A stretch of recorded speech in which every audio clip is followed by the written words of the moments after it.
has unveiled a lab that is the first of its kind and it's close to home. How is this lab helping local students?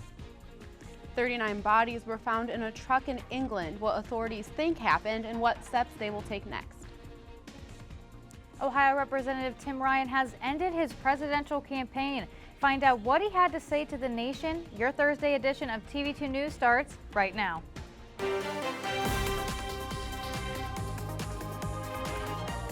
This is TV2 News.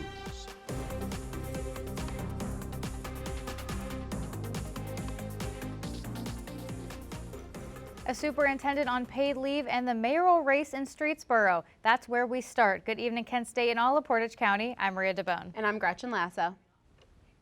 The Portage County Board of Developmental Disabilities superintendent has been placed on paid administrative leave. Gina Brown has allegations concerning inappropriate work-related activities against her. The board is currently investigating the allegations and said that the daily operations of developmental disabilities will continue as usual.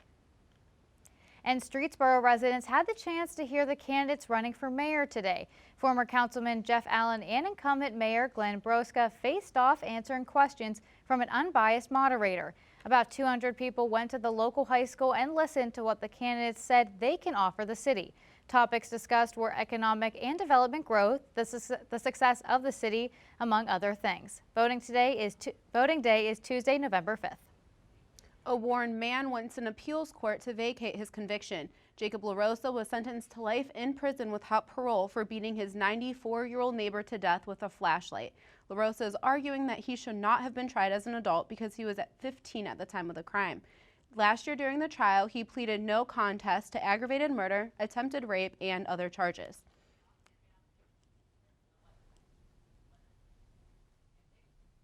Yeah, hi everyone, Jacob Gaeta here with your weather. Currently in Kent, we are seeing 61 degrees.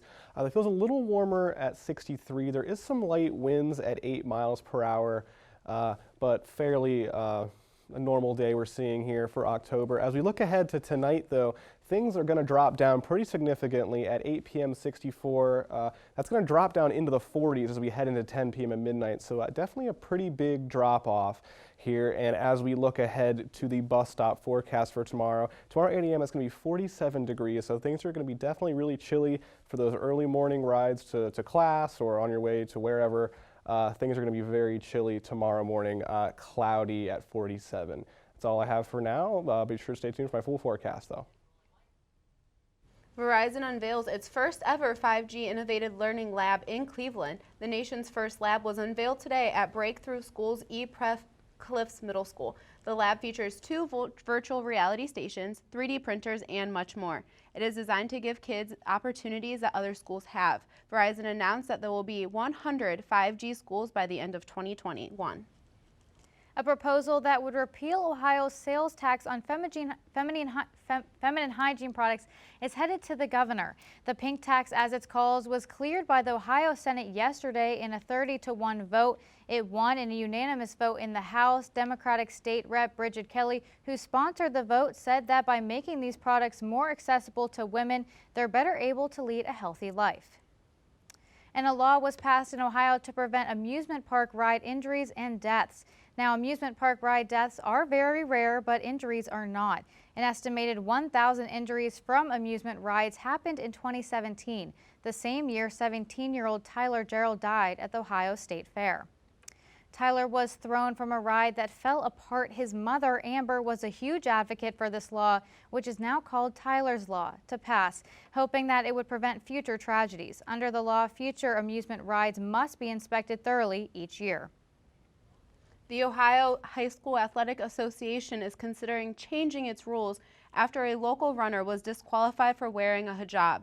Per OHSAA's current rules, cross-country runners are barred from wearing most head coverings like hats and caps unless they have a special permission form. However, at last week's Division I Northwest District cross-country meet in Findlay, Ohio, a 16-year-old member of Sylvania's Northview's team did not have that waiver. OSHAA is still currently investigating. And Cleveland City Council President Kevin Kelly vows to get answers to a year-old security breach at Cleveland Hopkins International Airport. Tomorrow marks 1 year since 2 members of Mayor Frank Jackson's administration breached security at the airport, triggering a federal investigation. The mayor's administration was keeping what the investigators found a secret. Council President Kelly told Cleveland.com that he intends to keep his promise to hold a council hearing and attempt to get the full information. He said he must set a hearing date.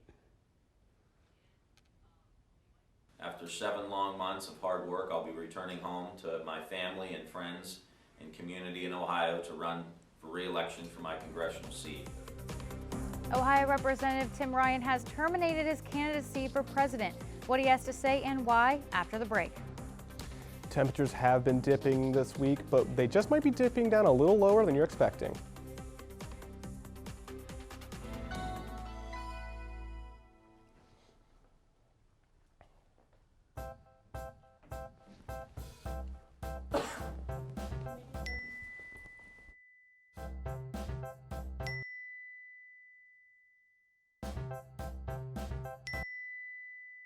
Planning the right amount of food is hard. The Guestimator makes it easy. Just tell it who's coming and what's for dinner. Then it tells you how much to make. And yes, it even plans for leftovers. Try it at SaveTheFood.com.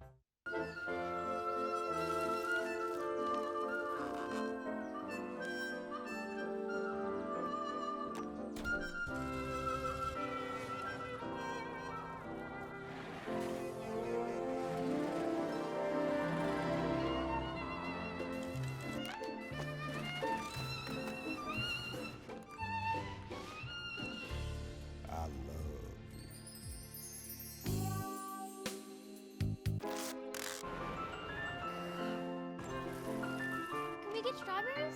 Okay.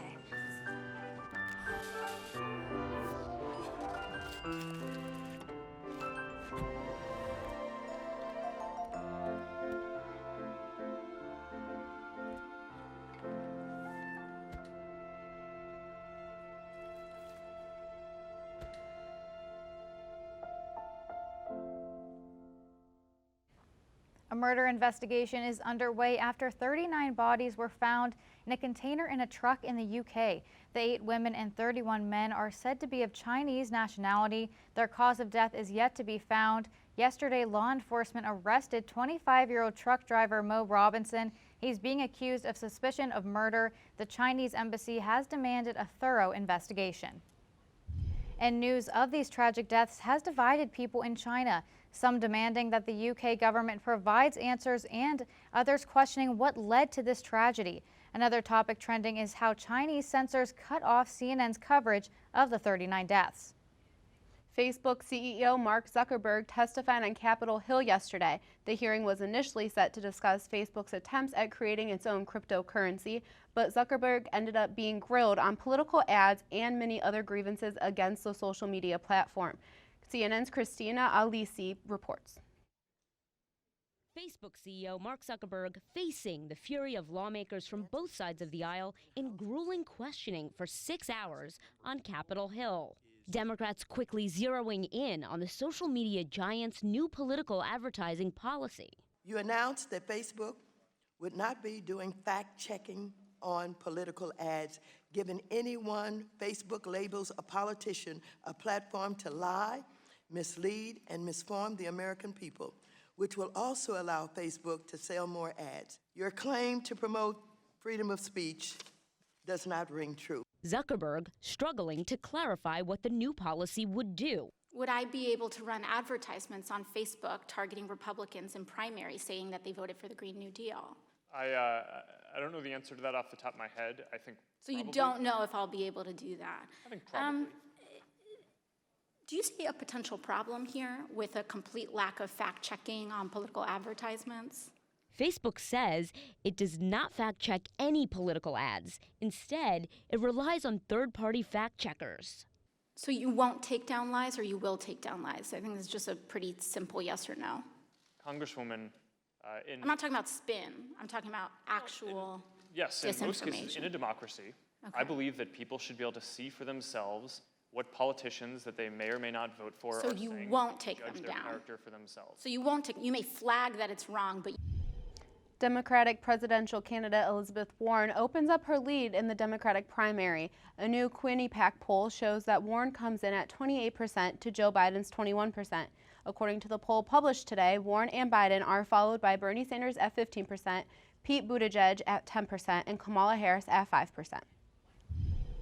And Ohio Congressman Tim Ryan has dropped out of the 2020 presidential race. Ryan announced today that he was withdrawing his campaign in a video saying, quote, "After 7 long months of hard work, I'll be returning home to my family and friends and community in Ohio to run for re-election for my congressional seat." During his campaign, Ryan raised $1.3 million with hopes to focus his efforts on the American working class. And I appreciate all of the effort on behalf of our volunteers, our staff, all of those who chipped in money and made a sacrifice to help get this campaign up and running. So a deep, heartfelt thanks to all. And the next Democratic debate will take place November 20th. Candidates are trying to qualify for the debate, but they must meet the polling threshold and donor requirements. Beto O'Rourke is the closest to meeting the requirements, with Tulsi Gabbard close behind, and then Julian Castro following behind them. And with Election Day approaching, college voters have concerns about the voting process. Our reporter Dante Centofanti has more information about this. Dante? Voting on college campuses has been a recent trend among young Americans, and Kent State University is always a hotbed for political dialogue. For the 2018 census, like the midterm election census, that was like record-breaking, like, you know, voter turnout, sorry. And that was great, but we still see that a lot of young people aren't voting, and lots of those young people are on college campuses. So we really try to make sure that voters are actually getting out there and understanding the importance and that their voice has in government. Super Tuesday is just around the corner here at Kent State, and with the recent midterm elections being in favor of Democratic candidates, a recent college reaction poll released this month says college students overwhelmingly lean Democratic. KSU Democratic Membership Director Annika Casanova broke down this trend. A lot more college-educated people tend to lean a little bit more liberal, and I think Trump also necessarily hasn't gone through with all of the promises that he made during his campaign trail, and I think that has kind of caused some students to feel disenchanted.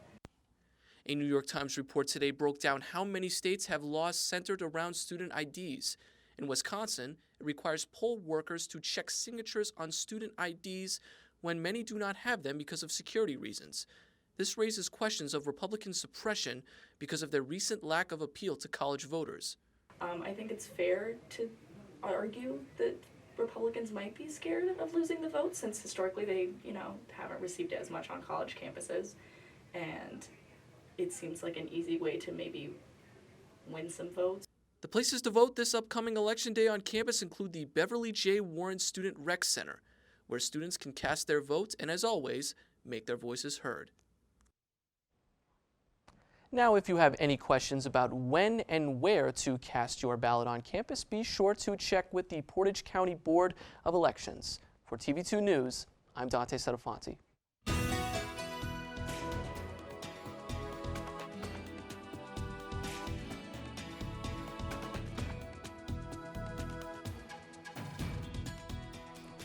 Jacob Gaeta here, joining you once again with a look at your Northeast Ohio temperatures. So as we're seeing throughout Northeast Ohio, Kent is one of the lowest places we're seeing at 56 degrees, with the exception of Ashtabula and Sandusky, both at 64. We have one of the lowest temperatures we're seeing across Northeast Ohio. Let's take a look at our statewide temperatures now. As is often the case, things are a little warmer down south.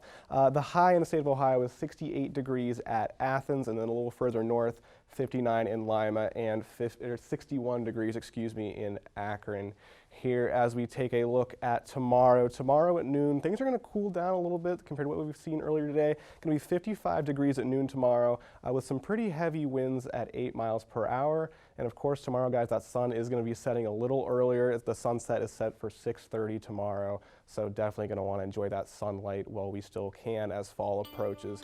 Let's take a look now at our 7-day forecast. As we can see, this weekend we're going to see some rather warm temperatures compared to what we'll see through most of next week. things are going to be dipping down into the 40s, and you might not catch me smiling on Thursday, as the low for Thursday is 30 degrees. That dips below that freezing point. So you're going to want to get out there early, bring that ice scraper on the car for sure. So that's all I have for weather. I'll send it back to you guys. Google has claimed that they have the fastest computer ever made. Find out how they did it. And the Cavs opened their season on the road last night. Hear all about it when we come back. I want to eat apples and bananas. I need to eat apples and bananas. Why can't I eat apples and bananas? Support the Feeding America nationwide network of food banks to help provide meals to those in need. Join us at feedingamerica.org.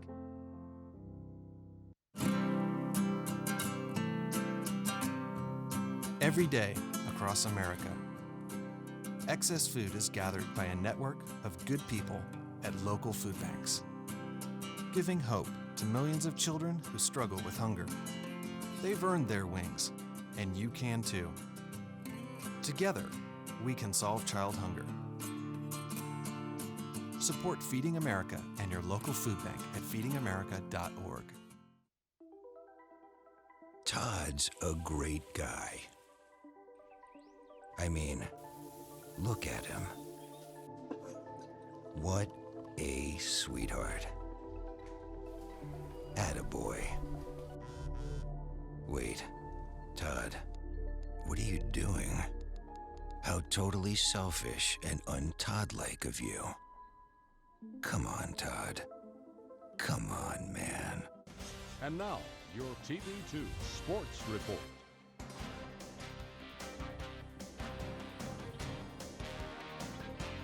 Hello, I'm Michael Reiner, and this is your TV2 Sports Report. The Kent State soccer team just wrapped up action at Ball State today. They lost in this one, 3-2. It was just announced 10 minutes ago. Tiana Harris had a goal in the 73rd minute, but it wasn't enough. Kent State led in shots 22-12, but they fall 3-2 at Ball State. And it was the first game of the season for the Cavs last night in Orlando. Let's take a look. John Beilein, his first game as a coach in Cleveland. He's in Orlando at the Amway Center to take on Markelle Fultz and the Magic. Fultz, over top of Larry Nance there, 4-2. He had 12 points and 6 assists. Moving on, the Cavs would battle back, though, as Darius Garland, the first draft pick for the Cavs, gets the layup there, and Colin Sexton, young bull, with the 3. Moving on now, Tristan Thompson for the Cavs, getting in there for a layup, and they would get within 5. But the Magic would eventually pull away as Markelle Fultz goes in for the dunk, and the Magic win it 94-85. And moving on to the World Series, but first here's Simone Biles, the Olympic gold medalist, with quite a first pitch here as she does a standing backflip. Look at this. Watch there with the hang time. Oh, look at those twists in the air there. And what a first pitch. That's definitely the best one. And then moving on, the Astros and the Nationals. Could the Nationals win 2 in a row in Houston? Let's take a look. First up is Kurt Suzuki. I don't know if he drives the Suzuki, but he's going to drive this one out to left.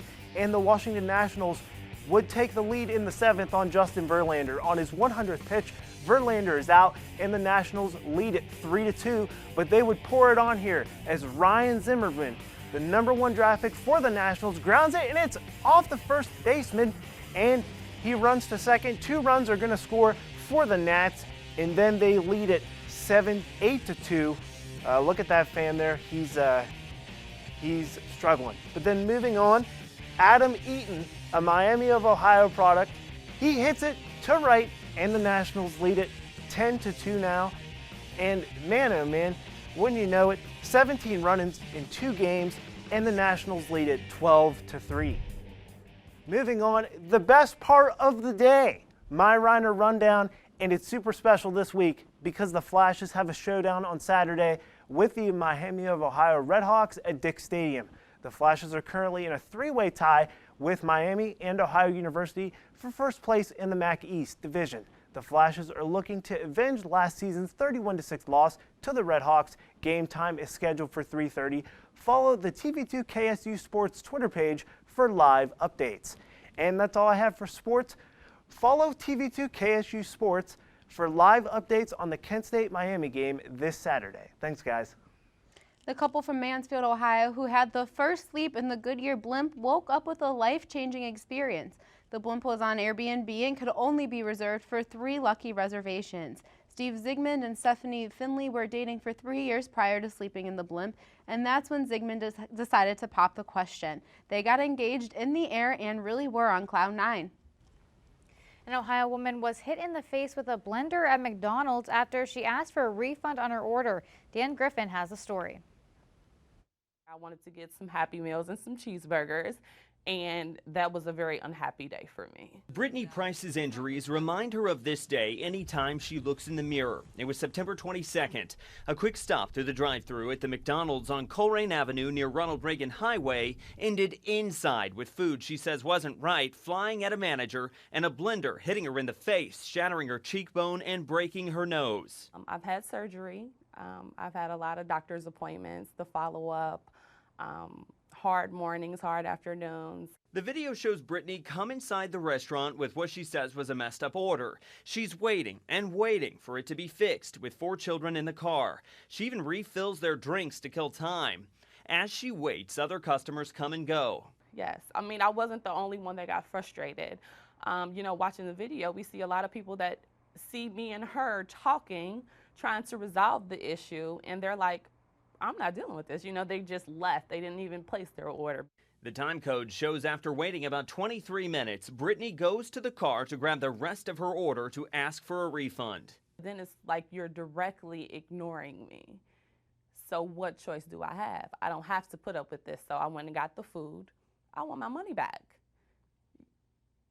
And that's kind of where it all goes from there. The video shows about 25 minutes after she first entered the store, Brittany throws multiple bags of food at the manager. The manager apparently throws a blender at Brittany, and it ricochets off her face, knocking her to the ground. Some people would say, well, maybe you shouldn't have thrown the food.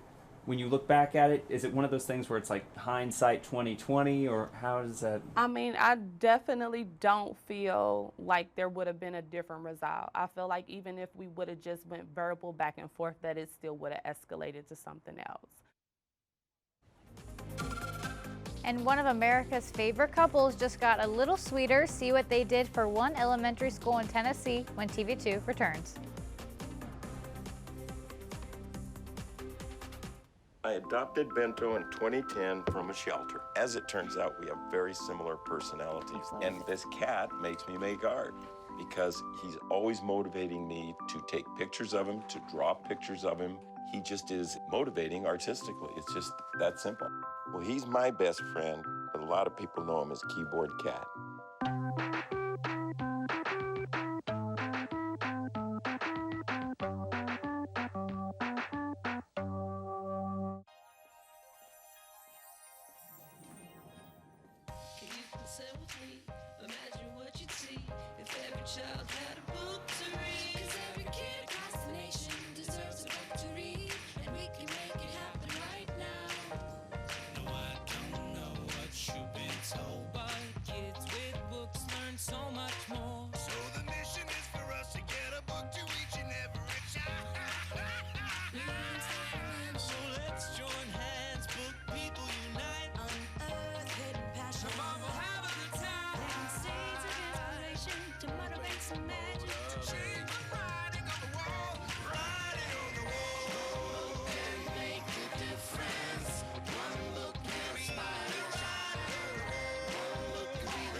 Read to a child today and spark a lifetime of ambition. It's going to be a great day to be a pit bull on Saturday because it's National Pit Bull Awareness Day. And with that being said, in honor of the day, the Cleveland Animal Protective League is reducing adoption fees to only $20 starting tomorrow. Pit bull advocate Greg Murray will be doing a Facebook Live tomorrow at 3:30 to start the celebration. If you want to adopt a dog, you have to have a Cuyahoga County dog license. And do you think your computer is fast? Well, Google has just claimed that they have the world's fastest supercomputer. Researchers have claimed that their supercomputer, named Sycamore, can solve a mathematical problem in 200 seconds, where the world's current fastest supercomputer would take 10,000 years to solve the problem. Jennifer Lopez and Alex Rodrigo made a generous donation after watching a video that went viral. A teacher from an elementary school in Tennessee posted on Facebook about having to buy a student food, and J-Lo and A-Rod saw it. Yesterday, J-Lo and A-Rod posted a video on Instagram about them making the donation of a year's supply of food from their partnering company, Tiller and Hatch. While FaceTiming the students that morning, J-Lo says that she did it all because her mother was a teacher, so she understands a teacher's struggles.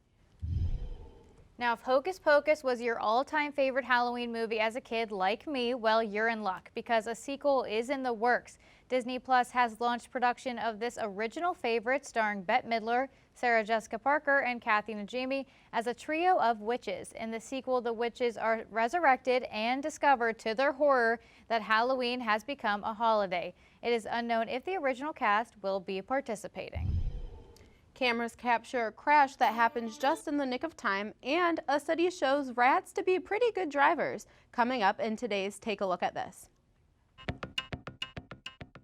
Police video shows how a car crash saved an Arizona family from being run over. The family of 3 had the right of way and began crossing the Phoenix intersection. Suddenly, a Jeep comes speeding through the red light. At the same time, a car with the right of way hits the Jeep, narrowly saving the family. They escaped unharmed, and the car's driver sustained only non-life-threatening injuries. Police say the Jeep's driver was under the influence and was combative with witnesses. Told him to get away and actually pulled out a knife and stabbed at the driver through the window. He was arrested and has not yet entered a plea on a slew of charges. It sends shudders down my spine to think of what might have happened to this family. A mental health scientific study involving driving is being done by the University of Richmond, and rats, not people, are the ones behind the wheel. Researchers put 2 different groups of rats in 2 different environments. One, a regular old lab cage, the other, an enriched environment full of toys. They observed that when put behind the wheel of this adorable little ratmobile, the rats raised in the enriched environment were better drivers. Oh, look, he thinks he's people. The scientists also did some due diligence and studied the rat's feces, where they found higher levels of chemicals similar to those in human brains that are used to deal with stress. The study says how we react to stress can build resilience to the onset of mental illness. For Take a Look at This, I'm Jeremy Roth. Well, that all was pretty interesting, but what's more interesting is that weather out there, Jacob. It absolutely is, Gretchen. If we take a look at the week ahead here, we see we have some rain 3 days this week, but the most notable thing I want to call attention to is that 30-degree temperature on Thursday. We're getting below freezing. We're officially at that point. Well, not a definitely fan. starting to feel like fall, though, Jacob. My teeth are just chattering now, just thinking It doesn't about even feel like fall, it feels like winter. But now we get to wear like sweaters and boots, so I True, love that. true. Well, that is our report for this Thursday evening. Thank you for joining us. You can always find the latest headlines and breaking news on Kent Wired. And the agenda will not be airing tonight, but you can find a rerun of last week's episode at the same time, only on TV2. I'm Gretchen Lasso. And I'm Maria DeBone. From all of us at Portage County's TV2, have a great night.